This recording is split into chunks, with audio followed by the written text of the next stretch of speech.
வணக்கம். நீங்கள் இணைந்திருப்பது தடம் நியூஸின் காலை நேர செய்திகளுடன்.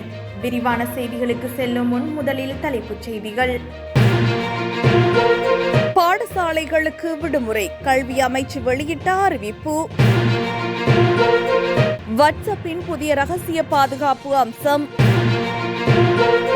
திருத்தந்தையின் மறைவையொட்டி வத்திக்கான் தூதரகத்திற்கு சென்று இரங்கல் தெரிவித்த ஜனாதிபதி.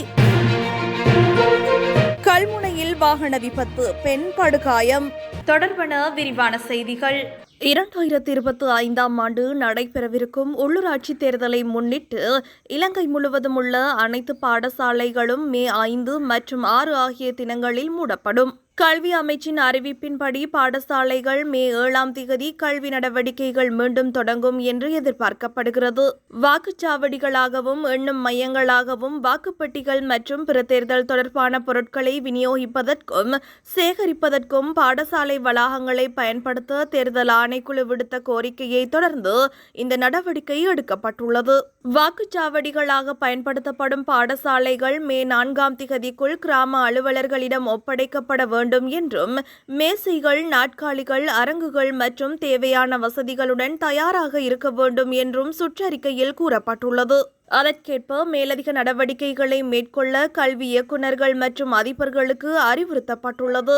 கல்வி நடவடிக்கைகள் மீண்டும் தொடங்கப்பட்டாலும் அதிகாரப்பூர்வ அறிவுறுத்தல்களில் குறிப்பிடப்பட்டுள்ளபடி பாடசாலை நேரத்திற்கு பிறகும் ஒரு சில பாடசாலைகள் தேர்தல் நோக்கங்களுக்காக பயன்படுத்தப்படலாம் என்றும் தெரிவிக்கப்படுகிறது.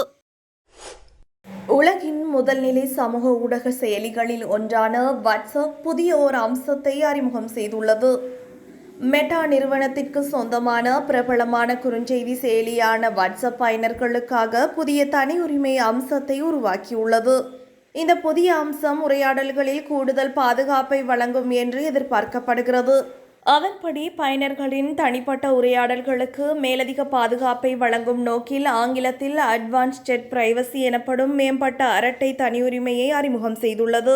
பயனர்கள் மற்றவர்களுடன் பகிர்ந்து கொள்ளும் புகைப்படங்கள் மற்றும் காணொளிகள் தானாகவே பெறுநரின் கேலரியில் சேமிக்கப்படுவதை கட்டுப்படுத்த இது உதவும்.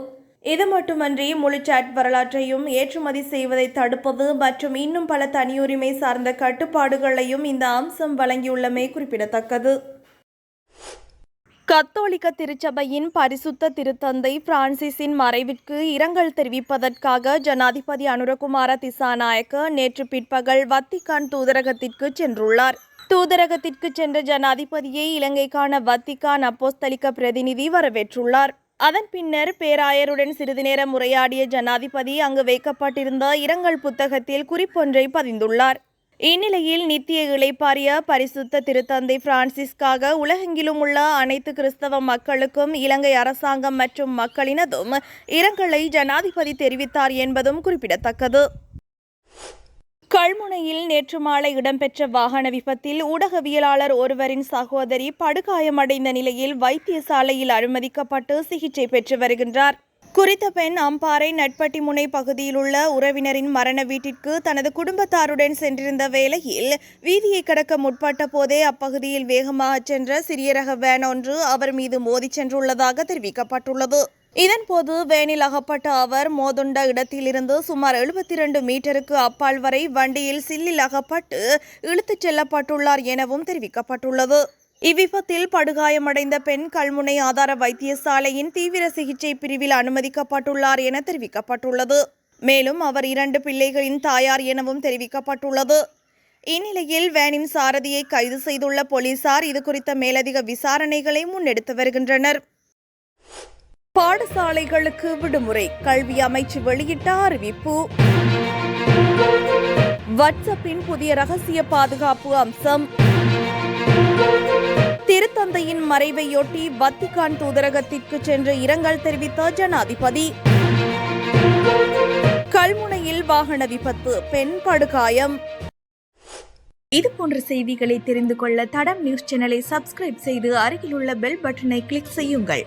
மேலும் இதுபோன்ற செய்திகளை உடனுக்குடன் தெரிந்து கொள்ள தடம் fm.com என்ற இணையதளத்தின் வாயிலாகவும் எங்களுடன் இணைந்து கொள்ளுங்கள்.